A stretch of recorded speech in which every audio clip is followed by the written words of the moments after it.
Hello student, welcome to Swati's classes. आज हम देखेंगे 7th स्टैंडर्ड का geography lesson number 6 natural regions. इस लेसन का सेकेंड पार्ट। तो फर्स्ट पार्ट मैंने ऑलरेडी अपलोड कर दिया है स्टूडेंट। अगर आप लोगों ने फर्स्ट पार्ट को अभी तक नहीं देखा है तो फर्स्ट पार्ट को भी ज़रूर देखिए। और आपको इस चैनल पे 6th स्टैंडर्ड के geography, history, civics, science, maths और इंग्लिश के भी वीडियोज़ मिलेंगे, तो उन वीडियोज़ को भी ज़रूर देखिए, इससे आपकी हेल्प हो जाएगी। तो चलिए सेकेंड पार्ट को स्टार्ट करते हैं। The natural regions given in the table are found in specific latitudinal extent between the equator and the poles. Availability of water and temperatures found there determine the location and extent of these regions. तो देखिए, जैसे कि पहले हमने table देखा था जहाँ पे तैगा रीजन है, टुंड्रा रीजन है, इक्वेटोरियल रीजन हो या फिर हॉट डेजर्ट रीजन होते हैं, ये सारे हमने टेबल में देखे थे। तो ये किसके कारण हमें डिफरेंट दिखाई देता है वहाँ पे? क्योंकि उनके लैटिट्यूडनल एक्सटेंट हो या फिर इक्वेटर के पास है या फिर पोल्स के पास रीजन से, उसके बाद अवेलेबिलिटी ऑफ वाटर और डिफ्रेंशिएट बिटवीन टेम्परेचर्स। तो इन सारे चीज़ों का हमने क्या देखा था कि किस तरीके से ये सारी चीज़ें डिफरेंट होने के कारण वहाँ की जो अगर हम देखेंगे क्लाइमेट हो वहाँ का या फिर वेजिटेशन हो या फिर एनिमल्स हो, ह्यूमन लाइफ हो, ये किस तरीके से डिफरेंट थी, ये हमने देखा। Beside the regions mention above there are some more regions which stand out due to local conditions. तो और भी कुछ रीजन्स बनते हैं जो कि लोकल कंडीशन के कारण बनेंगे, तो उनको आज हम स्टडी करेंगे। They are the monsoon, Mediterranean and the west European regions. While the monsoon and west European regions stand out because of the specific winds blowing there. क्यों होते हैं? क्योंकि मानसून रीजन हो, मेडिटेरियन रीजन क्यों form हुए या फिर ये क्लासिफिकेशन क्यों हमें दिखता है? क्योंकि वहाँ पे कुछ स्पेशल जो विंड्स बहते हैं, ब्लो होते हैं, उसके कारण। The Mediterranean region is known for its rainfall in winter. Mediterranean reason अलग क्यों है? क्योंकि वहाँ पे विंटर में भी रेनफॉल होता है। These are describe in the table below. तो ये नीचे हमें जो टेबल दिया है वहाँ पे सारी चीज़ें डिस्क्राइब की है जैसे कि हमने पहले देखी थी। तो उसी तरीके से एक के बाद यहाँ पे हमें रीजन दिए हैं। कौन सा? Monsoon region, Mediterranean region and west European region. 3 regions दिए हैं यहाँ पे और उनके लोकेशन एंड एरियाज दिए हैं। उसके बाद वहाँ का क्लाइमेट कैसा है, वेजिटेशन, एनिमल, ह्यूमन लाइफ कैसी है, वो भी चीज़ें हम डिस्कस करेंगे। तो सबसे पहले हमें क्या दिया है कि मानसून रीजन है तो उसका लोकेशन एंड एरियाज क्या है। तो मानसून रीजन का लोकेशन एंड एरियाज क्या है?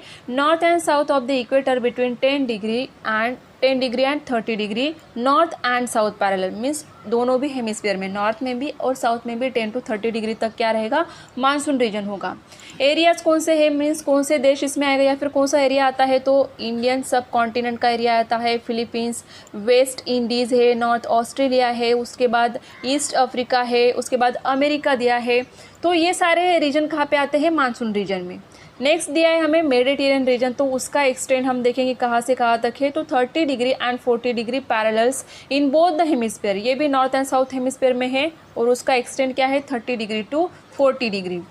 उसके बाद देखेंगे ये कौन से रीजन इसमें आते हैं। तो पोर्तुगाल है, कौन से कंट्री है? तो Spain, Algeria, Turkey, California, central Chile, south west and north east Australia. ये सारे कंट्री जो है उसमें आते हैं मेडिटेरियन रीजन में।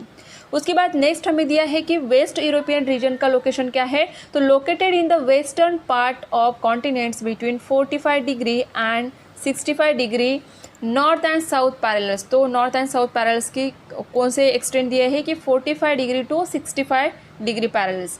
और कौन से कंट्री आती है या फिर कौन से प्रदेश आते हैं? तो नॉर्वे है, डेनमार्क है, आयरलैंड है, ब्रिटिश कोलंबिया, साउथ चिले, न्यूजीलैंड एक्सेट्रा, ये सारे आते हैं। तो देखिए एक के बाद एक क्या अगर आप देखोगे पॉइंट्स तो आपको समझ में आएगा।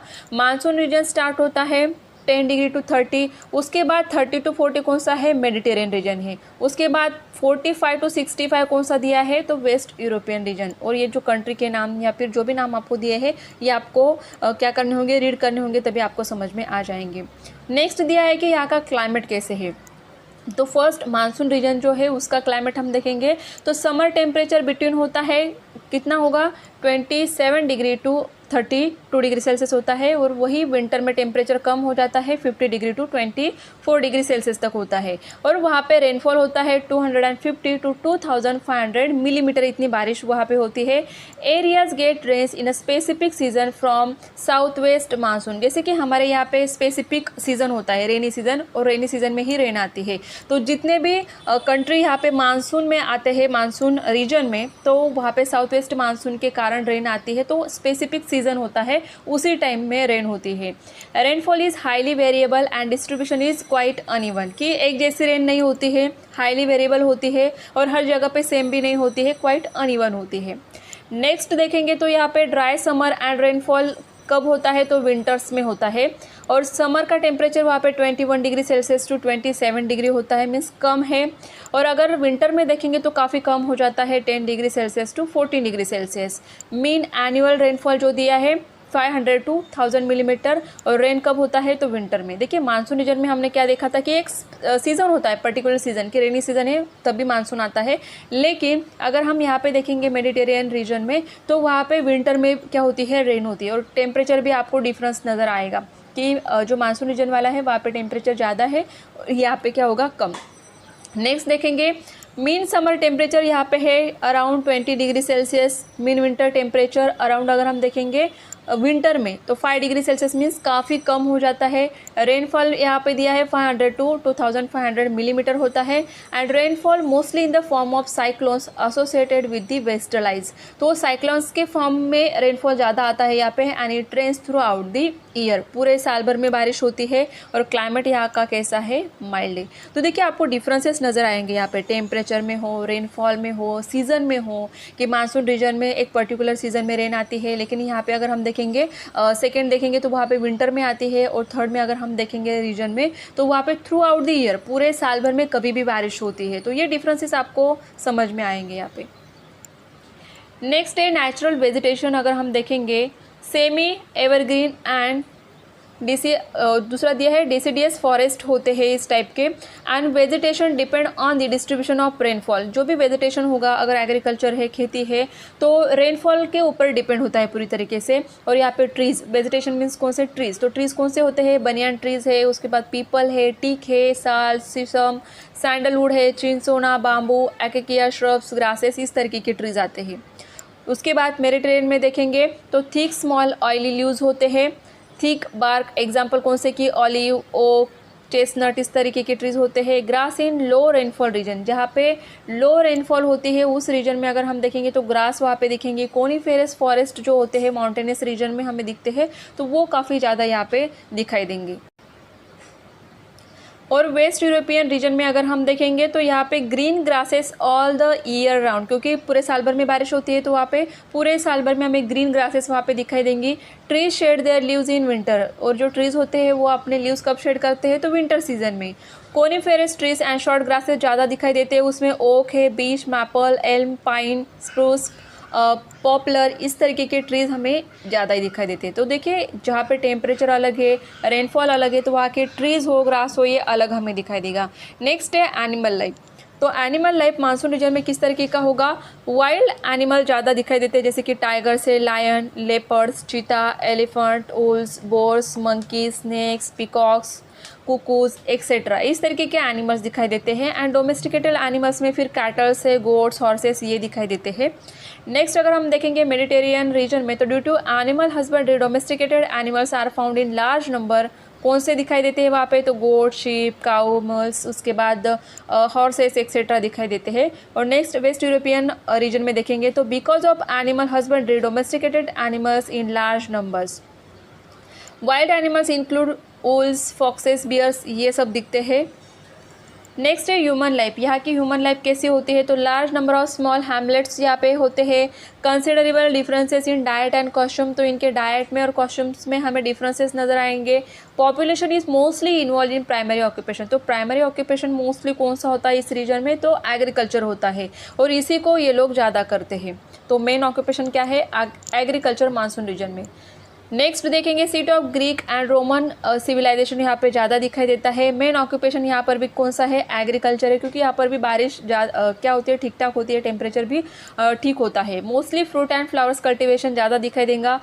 वीट एंड वीट प्रोडक्ट्स जो होते हैं वो स्टेपल डाइट माना जाता है, मीन्स उनके डाइट में वो वीट और वीट के बने हुए जो प्रोडक्ट्स होते हैं वो ज़्यादा इस्तेमाल किए जाते हैं, यूज़ किए जाते हैं। कलरफुल कॉस्ट्यूम्स यहाँ पे हमें दिखाई देते हैं। नेक्स्ट अगर हम देखेंगे तो यहाँ पे इंडस्ट्रियस एंड इंथुजियास्टिक पीपल ज़्यादा मिलेंगे।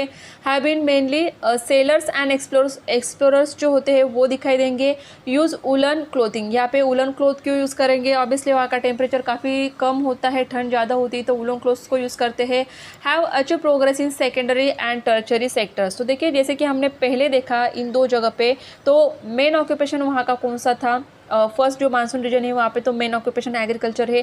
यहाँ पे अगर हम देखेंगे तो खेती के साथ साथ बाकी के भी क्या दिख रहे हैं हमें, जैसे कि फ्लावर को कल्टीवेट करना, फ्रूट्स कल्टीवेट करना, सेकेंडरी ऑक्यूपेशन भी दिख रहा है। मेन ऑक्यूपेशन एग्रीकल्चर और सेकेंडरी ऑक्यूपेशंस भी दिख रहे हैं। लेकिन थर्ड में अगर हम देखेंगे वेस्ट यूरोपियन रीजन में, तो वहाँ पे मोस्टली सेकेंडरी एंड टर्चरी जो सेक्टर्स होते हैं, जो ऑक्यूपेशन होते हैं, उनको लोग क्या करते हैं, ज़्यादा यूज़ करते हैं यहाँ पे। Besides the 9 regions given in the tables, there are certain other distinctive regions which stand out because of their specific continental locations, जैसे कि for example the China type region, Saint Lawrence region etcetera. See the extent of this region in figure 6.1।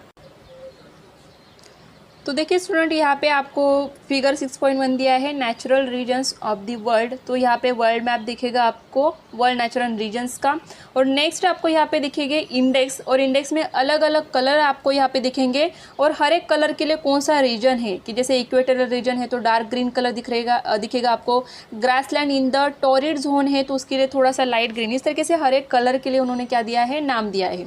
तो हमें कुछ questions इससे related दिए हैं, तो उनके आंसर हम देखेंगे। तो फर्स्ट क्वेश्चन आपको दिया है which natural regions are found in India, तो कौन से नेचुरल रीजन्स आपको यहाँ पे दिखेंगे। अगर आप देखोगे यहाँ पे तो ग्रीन कलर मोस्टली हमें दिखाई दे रहा है, और थोड़े से ऊपर के साइड में हमें ये डार्क ब्राउन कलर दिख रहा है। तो ग्रीन कलर के लिए अगर हम देखेंगे तो कौन सा दिखेगा, मानसून रीजन, कि इंडिया में कौन सा रीजन हमें ज़्यादा दिख रहा है, तो मानसून रीजन आएगा।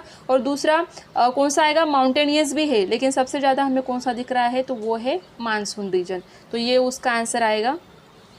सेकेंड है which continent comprises a major portion of the hot desert type region, तो जो हॉट डेजर्ट टाइप रीजन है वो आपको कहाँ पे दिखेगा, तो उसके लिए पहले कलर कौन सा दिया है वो हम देखेंगे। तो देखिए 4th नंबर पे आपको दिख रहा है ये हॉट डेजर्ट रीजन, तो वही कलर आपको सबसे ज़्यादा कहाँ पे दिख रहा है। तो देखिए अगर अफ्रीका में हम देखेंगे तो सबसे ज़्यादा कलर देखिए यहाँ पर भी है, और यहाँ पर सबसे ज़्यादा इसी कॉन्टिनेंट में हमें दिख रहा है, तो सेकेंड का आंसर आएगा अफ्रीका। थर्ड क्वेश्चन है which continent has the highest diversity in terms of natural region, तो नेचुरल रीजन्स की जो डाइवर्सिटी है, मीन्स एक ही कॉन्टिनेंट में सबसे ज़्यादा डाइवर्सिटी हमें कहाँ पे दिखेगी। तो देखिए अगर आप एशिया देखोगे, यहाँ पे एशिया कॉन्टिनेंट में अगर आप देखोगे तो आपको सबसे ज़्यादा कलर्स दिखेंगे। सबसे ज़्यादा कलर्स मीन्स क्या, जैसे कि हमें यहाँ पे दिया है कि हर एक कलर के लिए अलग रीजन है, तो सबसे ज़्यादा कलर्स हमें यहाँ पे ही दिख रहे हैं एशिया में। तो कौन सा कॉन्टिनेंट आएगा, एशिया, कि Asia continent has the highest diversity in terms of natural regions.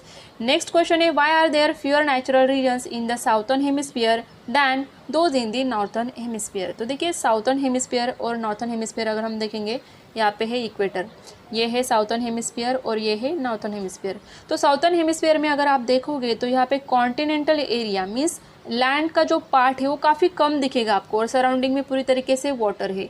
तो यहाँ पे लैंड का पार्ट ही कम है, तो रीजन्स भी कम ही दिखाई देंगे। और अगर हम नॉर्थ हेमिस्फीयर में यहाँ पे देखेंगे तो लैंड का पार्ट भी हमें काफ़ी ज़्यादा यहाँ पे दिख रहा है, तो इसके लिए वहाँ पे नेचुरल रीजन्स भी ज़्यादा ही दिखेंगे, या फिर वैरायटी ज़्यादा दिखेंगी। तो यही होगा उसका रीजन कि साउथर्न और नॉर्थ हेमिस्फीयर में अगर कॉन्टिनेंटल पार्ट हम देखेंगे तो वो कम ज़्यादा है, साउथर्न में कम है, इसके लिए वहाँ पे वैरायटी भी कम दिखती है। फ्यूअर मीन्स क्या, कम नेचुरल रीजन्स वहाँ पे दिखते हैं।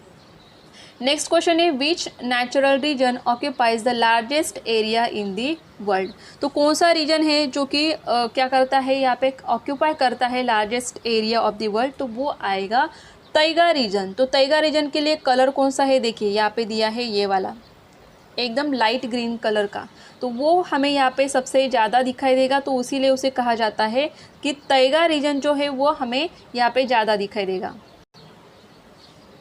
तो देखिए ये तैगा के लिए जो कलर दिया है वो आपको कहाँ पे दिख रहा है, तो देखिए यहाँ पे अगर हम देखेंगे एशिया, यहाँ से यहाँ तक ये कलर दिख रहा है, उसके बाद यहाँ पर भी आपको दिखेगा। मीन्स सबसे ज़्यादा जो है यही कलर हमें दिख रहा है, मीन्स यही रीजन दिख रहा है, तो इसका आंसर क्या आएगा, तैगा रीजन सबसे ज़्यादा हमें दिखाई देगा। Where else do we find condition similar to the continent of Antarctica, तो अंटार्कटिका में अगर हम देखेंगे तो सबसे ज़्यादा क्या है, यहाँ पे आइस ही है, जो वाइट कलर में दिखाई देगा आपको, आइस कैप, आइस शीट। तो ये हमें कहाँ पे दिखाई देगा, यूरोप में जो ग्रीनलैंड है वहाँ पर हमें दिखाई देगा। उसके लिए सेम आपको कहाँ पे ये कंडीशन मिलती है, तो ग्रीनलैंड में। तो उसीलिए उसका आंसर क्या लिखेंगे आप, Greenland has same condition as a Antarctica. Next question है, through which natural regions does the prime meridian pass. तो प्राइम मेरिडियन कहाँ से दिखेगी, देखिए आपको ये जो 0 डिग्री वाली दिख रही है, ये है प्राइम मेरिडियन। तो ये कहाँ से पास हो रही है, यूरोप से पास हो रही है। तो कौन सा पार्ट आएगा, कौन सा कलर दिया है यहाँ पे, कॉन्टिनेंटल ड्राई क्लाइमेट रीजन है। उसके बाद अफ्रीका है, यहाँ पर जो भी कलर्स आपको दिख रहे हैं मीन्स उस रीजन से जा रहा है, तो वो आपको देखना होगा कि कौन से कलर आपको दिख रहे हैं। लेकिन पास कहाँ से होता है, यूरोप है, अफ्रीका है। तो जो जो कलर से पास हो रहा है उसके आपको नेचुरल रीजन्स के नाम लिखने हैं। तो काफ़ी ईजी, आप इजीली कर सकते हो। तो देखिए ये आंसर हमने यहाँ पे देख लिए। नेक्स्ट पेज पे आपको फिर से कुछ क्वेश्चंस दिए हैं, जिसमें फर्स्ट वन आपको दिया है, which natural region consist of short live vegetation.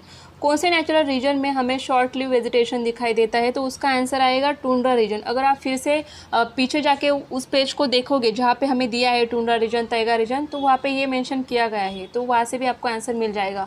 Next, in which natural region will you find the kraals. Kraals का मीनिंग है छोटे हर्ट जो होते हैं। तो कहाँ पे हमने देखे थे, सूडान टाइप जो ग्रासलैंड है वहाँ पे हमें दिखाई देते हैं। नेक्स्ट है, which region has winter rain. कौन से रीजन में विंटर में भी रेन होता है, जैसे हमने अभी देखा। तो मेडिटेरियन रीजन जो होते हैं वहाँ पे विंटर में भी रेन होती है। In which natural regions are gorillas and chimpanzees found. तो गोरिल्ला एंड चिंपांजीज कहाँ पे मिलते हैं, तो इक्वेटोरियल रीजन में मिलते हैं। In which natural region is the land surface in the forest devoid of vegetation. तो इसका आंसर आएगा हॉट डेजर्ट जो रीजन है वहाँ पे नेचुरल रीजन जो है या फिर लैंड सरफेस है वहाँ पे हमें फॉरेस्ट ज़्यादा नहीं दिखाई देते, या फिर प्लांट्स ज़्यादा वहाँ पे नहीं होते। क्यों नहीं होते, क्योंकि वहाँ पे पानी की कमी होती है। नेक्स्ट है, which region favour dairy farming. तो डेयरी फार्मिंग कहाँ पे होगा, जहाँ पे ग्रासलैंड है। तो ग्रासलैंड में ग्रास अवेलेबल होती है, तो वहाँ पे एनिमल्स में काफ़ी ज़्यादा होते हैं, और जो डेयरी फार्मिंग होती है वो भी वहाँ पे हमें ज़्यादा दिखाई देगी। नेक्स्ट है, which region is favourable for fruit production. तो फ्रूट प्रोडक्शन कहाँ पे होता है, तो मेडिटेरियन रीजन जो है वहाँ पे हमें दिखाई देगा सबसे ज़्यादा फ्रूट प्रोडक्शन। तो वो आपको टेबल में फिर से अगर आप जाओगे टेबल देखोगे तो वहीं पे आपको आंसर मिल जाएगा। नेक्स्ट है, थिंक अबाउट इट में। तो वहाँ पे आपको दिया है कि why are animals like a lions not found in equatorial forest. तो इक्वेटोरियल फॉरेस्ट में हमें लायंस क्यों नहीं दिखते, क्योंकि वहाँ का क्लाइमेट जो है काफ़ी हॉट होता है, ह्यूमिड होता है। इसके लिए वहाँ पे देखिए एनिमल्स भी वहाँ पे ही रहते हैं जहाँ पे उन्हें क्लाइमेट फेवरेबल हो, वहाँ पे वो एडजस्ट हो सकते हैं, अपने आप को एडप्ट उस एनवायरनमेंट से अडॉप्ट कर सकते हैं। तो इसके लिए लायंस जो है इक्वेटोरियल फॉरेस्ट में नहीं रहते, क्योंकि वहाँ का टेम्परेचर काफ़ी ज़्यादा होता है, हॉट एंड ह्यूमिड होता है। इसके लिए As one travels from the equator to the poles, the spectrum of biodiversity narrows down। क्योंकि देखिए जैसे कि इक्वेटोरियल रीजन से हम ऊपर की तरफ जाएंगे, हमें पता है कि पोल्स के यहाँ पे क्या है, टेम्परेचर काफ़ी कम होता है। वहाँ पे हमें जो बायोडाइवर्सिटी है, चाहे वो एनिमल्स में हो, प्लांट्स में हो, तो वो कम होती हुई दिखाई देगी। This leads to the issues of availability of natural resources. तो इसके कारण जो नेचुरल रिसोर्सेज है उनकी अवेलेबिलिटी भी हमें क्या दिखाई देगी, कम ज़्यादा दिखाई देती है हर एक रीजन में। This adversely affect human occupation. और इसके कारण ही हर एक रीजन में हमें ह्यूमन ऑक्यूपेशंस अलग अलग दिखाई देते हैं। In monsoon regions agriculture and allied activities form the main occupation of the people. Monsoon region में एग्रीकल्चर मेन ऑक्यूपेशन होता है, क्योंकि वहाँ का टेम्परेचर हो, वहाँ की वाटर अवेलेबिलिटी हो, इसके कारण लोग वहाँ पे एग्रीकल्चर ज़्यादा करते हैं, और उससे रिलेटेड जो एक्टिविटीज़ होती है वो हमें ज़्यादा दिखाई देती है उनके ऑक्यूपेशन में। In equatorial regions occupations like a gathering of gum, honey, rubber, lac etcetera are all based on forest produce. क्योंकि इक्वेटोरियल रीजन में फॉरेस्ट ज़्यादा है, तो उससे रिलेटेड ही ऑक्यूपेशंस वहाँ पे हमें दिखाई देंगे। Taiga is a softwood forest, therefore lumbering is the main occupation there. Lumbering का मीनिंग होता है लकड़ी काटना, या फिर उससे रिलेटेड जो भी ऑक्यूपेशंस होते हैं वो हमें वहाँ पे ज़्यादा दिखाई देते हैं। In tundra region the main occupation is hunting and fishing. तो टुंड्रा रीजन में सबसे ज़्यादा लोग क्या करते हैं, एनिमल्स की हंटिंग करते हैं, शिकार करते हैं, या फिर फिशिंग करते हैं। Extensive farming is undertaken in grassland nowadays. Significant differences are found in the environment and available resources in different natural regions। तो हर एक रीजन में एनवायरनमेंट वहाँ का अलग होता है, जो रिसोर्सेज होते हैं वो भी अलग होते हैं। The use of resources is depend on that regions progress in science and technology. तो उस पर्टिकुलर रीजन में जो रिसोर्सेज है उनको किस तरीके से यूज़ किया जाता है, ये डिपेंड होता है किसके ऊपर, कि कितना साइंस एंड टेक्नोलॉजी उस रीजन में प्रोग्रेस वहाँ पे दिखाई देती है कि कितनी डेवलपमेंट हुई है उनके साइंस एंड टेक्नोलॉजी में, तो वहाँ पे हमें डेवलपमेंट दिखाई देगी उस पर्टिकुलर रीजन में। Similarly the history and cultural organization of that place also affect the life of the people. तो वहाँ की हिस्ट्री कैसी थी, कल्चरल ऑर्गेनाइजेशन कैसा है, मीन्स लोग अगर आज के ज़माने के हिसाब से रहते हैं, मीन्स स्टडी करते हैं, बाहर जाके साइंस क्या है, टेक्नोलॉजी ये पढ़ते हैं, देखते हैं, उसको यूज़ करते हैं, तो वहाँ की लाइफ हमें डिफरेंट दिखाई देगी। लेकिन जो फॉरेस्ट एरिया है या फिर ट्राइबल रीजन्स, हमने जैसे देखा कि ट्राइबल पीपल होते हैं वो आज भी उसी ही हालत में जैसे वो पहले होते थे, क्योंकि वो साइंस टेक्नोलॉजी की कोई भी डेवलपमेंट वहाँ पर नहीं हुई है आज तक। थिंक अबाउट इट में देखेंगे why are the hot desert mainly located along the western side of continents. तो क्यों हमें दिखाई देता है, क्योंकि यहाँ पे अगर हम देखेंगे इस रीजन में जो प्लानिटरी विंड्स होती है जो ईस्टर्न पार्ट्स में आते हैं यहाँ के कॉन्टिनेंट्स में, तो वो काफ़ी ड्राई होती है, जिसके कारण ये जो विंड्स आते हैं वो ड्राई होते हैं और पूरे कॉन्टिनेंट्स को या फिर वहाँ का जो क्लाइमेट है उसको ड्राई बना देते हैं। तो इसके कारण वहाँ पे टेम्परेचर भी ज़्यादा होता है और जो हॉट डेजर्ट है वो वहाँ पे हमें ज़्यादा दिखाई देते हैं वेस्टर्न साइड के कॉन्टिनेंट्स में। नेक्स्ट है why are the people in the hot desert engage mostly in animal rearing. तो मोस्टली वो एनिमल्स को पालना या फिर उससे रिलेटेड ही काम क्यों करते हैं, उसमें ही क्यों एंगेज रहते हैं, क्योंकि हमें पता है हॉट डेजर्ट्स में पानी की कमी होती है, तो उनको एग्रीकल्चर के लिए अलग से कोई पानी तो नहीं मिलेगा, तो वो क्या करते हैं उसे ऑक्यूपेशन को बढ़ावा देते हैं या फिर एनिमल्स को पालना वगैरह वही काम करते हैं। और दूसरा अगर हम देखेंगे तो उन्हें पानी की कमी होती है, इसके लिए उनका सबसे ज़्यादा टाइम किस में जाता है कि एक जगह से दूसरी जगह पे जाना पानी ढूंढने के लिए, या फिर उनके जो एनिमल्स है उनको चारा कैसे मिलेगा, पानी कैसे मिलेगा, उसमें ही वो पूरे क्या होते हैं एंगेज हो जाते हैं। Why do people in hot desert live a nomadic life. क्यों नॉमेडिक लाइफ जीते हैं, क्योंकि जैसे कि अभी हमने देखा कि वहाँ पे डेवलपमेंट हमें नहीं दिखाई देगी, क्योंकि वहाँ पे एग्रीकल्चर भी नहीं होता है, अदर ऑक्यूपेशंस भी ज़्यादा नहीं है, वो लोग हमेशा बिजी रहते हैं किसमें कि उन्हें पानी मिल जाए या फिर उनके एनिमल्स है उनको चारा पानी ये सारी चीज़ें मिले, तो वहाँ पे हमें ज़्यादा प्रोग्रेस नहीं दिखाई देती, इसके लिए लोग वहाँ पे नॉमेडिक लाइफ ही जीते हैं। Why are carnivorous animal found in the grassland. तो देखिए ग्रास लैंड है तो वहाँ पे कई सारे एनिमल्स हो गए, हर्बीरियस एनिमल्स भी होते हैं, तो उन्हें खाने वाले कार्निवरस एनिमल्स भी हमें ग्रास लैंड में ज़्यादा दिखाई देते हैं। ऑलवेज रिमेंबर में देखेंगे not only human life but the entire living world on the earth depends on the available natural resources. चाहे ह्यूमन हो या फिर एनिमल्स हो, सब लोग किस पे डिपेंड होते हैं, जो नेचुरल रिसोर्सेज हमें नेचर में मिलते हैं उनके ऊपर ही डिपेंड होते हैं। Hence while utilizing this resources we must think of all the living organism. तो इनको यूज़ करने से पहले हमें सारे लिविंग ऑर्गेनिजम्स के बारे में सोचना चाहिए। जैसे कि ह्यूमन्स क्या करते हैं, ह्यूमन बींग्स क्या करते हैं, सिर्फ अपने बारे में सोचते हैं, लेकिन जिन रिसोर्सेज पे हम लोग डिपेंड है उसी पे बाकी के भी जो लिविंग ऑर्गेनिज्म है वो भी डिपेंड है, तो उनके बारे में भी हमें सोचना चाहिए। The concept the earth is one single family, कि पूरी अर्थ एक फैमिली की तरह है, तो हमें सबके बारे में सोचना चाहिए। Will become a reality only if we do that. अगर हम ये रियली कब रहेगा या फिर रियलिटी ये कब तक बनी रहेगी, जब तक हम लोग सब इसके बारे में सोचेंगे। डू यू नो में देखेंगे about 25% of the desert on the earth are sandy desert. क्यों सैंडी डेजर्ट है, तो many of the desert are occupied by rock exposure और covered by stony waste and pebbles से भरे हुए हैं, या फिर उन्होंने ऑक्यूपाई किया है वो सरफेस या फिर area. Some have high hills with narrow rocky pinnacles, deserts like a Ladakh in our country और Arizona in the United States of America are of this type. तो इस टाइप के है, मीन्स वहाँ पे रॉक दिखाई देंगे या फिर स्टोनी वेस्ट होते हैं, पेबल्स होते हैं, हिल होते हैं, तो इस तरीके के डेजर्ट के टाइप्स होते हैं। Strong winds blowing in the desert lift and deposit sand to make sandy hills और सैंड ड्यून्स। तो इसके कारण क्या होते हैं, सैंडी हिल्स बनते हैं जो स्ट्रॉन्ग विंड्स वहाँ पे ब्लो होती है। Some dunes can be as high as 200 metre के भी बन जाते हैं। These hills do not remain stationary but keep moving slowly under the influence of wind. जैसे हवा बहेगी उसके साथ साथ वो सैंड बहती जाती है और ये हिल्स हमें एक जगह पे ज़्यादा देर तक नहीं दिखाई देती है। At times villages get buried under them. तो कई बार ऐसे होता है कि ज़ोर से हवा आने के कारण उनके साथ जो सैंड भी बह के आते हैं तो उनके नीचे पूरे जो गाँव होते हैं वो दब जाते हैं। तो देखिए स्टूडेंट, इस पूरे लेसन में हमने देखा कि नेचुरल रीजन्स कौन से टाइप के होते हैं, वहाँ का क्लाइमेट, टेम्परेचर, वहाँ का वेजिटेशन, एनिमल्स, ह्यूमन लाइफ, सारी चीज़ें हमने डिस्कस की। तो आई होप आपको पूरा लेसन अच्छे से समझ में आया होगा। अगर आपको वीडियो अच्छी लगी हो तो वीडियो को लाइक कीजिए, चैनल को सब्सक्राइब नहीं किया होगा तो सब्सक्राइब भी ज़रूर कीजिए।